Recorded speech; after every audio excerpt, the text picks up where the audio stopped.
started doing art right away when I was very young. My parents didn't know how to keep me busy all the time because I had lots of fractures as a child, and so I would be bedridden or in the hospital or something. And when I get bored with reading or movies, then I wanted to just make stuff no matter what it was. It could have been gluing stuff together or drawing or watercolor. But I know my mom used to tell stories of how I would sell my drawings at Christmas for like 50 cents or $1 to my relatives. I knew I wanted to be an artist before I could say the word. On public television, I watched two shows primarily when I was a kid, and one was Bob Ross, The Joy of Painting, and the other was On Stained Glass. And when I saw those two shows, I knew that's what I wanted to do, both of those things.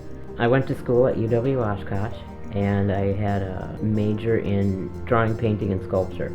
I pretty much learned the glass work, independent study, on my own, and that's evolved ever since into blown glass and lamp working and fused glass now, and I still do them all. The Tree of Knowledge, the stained glass in my dining room, that one took me about 5 months.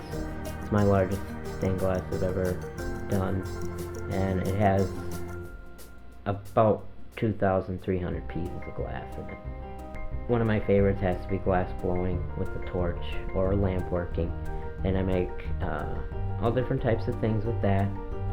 I can make small stuff or big stuff, bottles, jewelry, marbles, anything under about 5 inches, I would say.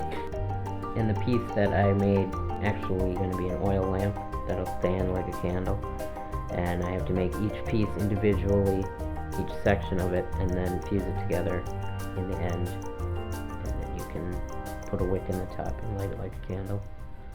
So I studied glass, and then during that time as well, I was introduced to the drawing and painting professor there, Lee Hu. I started taking classes with him. I took many drawing classes with him as well as watercolor, then moved into oil painting basically. I had a good 3 years of solid being taught by him to draw and paint, and he has a classical training background from Shanghai, China. I decided to do some portraits of Lee Hu, which you see around me. He's been my main mentor, I would say, as far as art goes.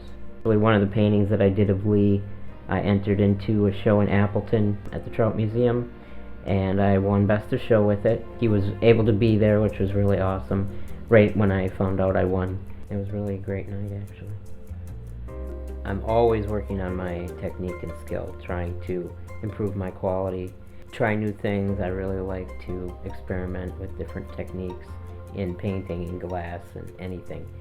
But on top of that, I really like to show people and myself a certain view.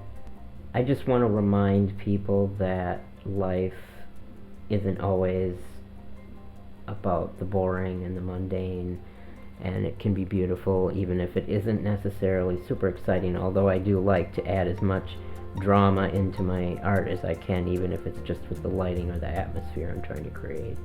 Really, I just enjoy the process the most, I think, more than anything.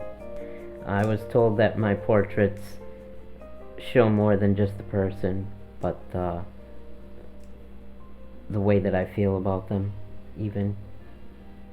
People told me they could see my relationship with my professor in the painting that I recently did without knowing me or the professor, and they could see that I revered him.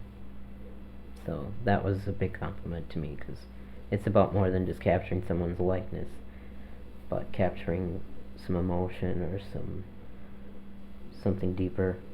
My professor, Lee Hu, he gave me the best piece of advice, and he gives us all his students, and he said it many times, but he said art and life is not about talent or gifts, it's about passion. If you have the passion and the drive to do something, you will get there. You just have to keep working at it.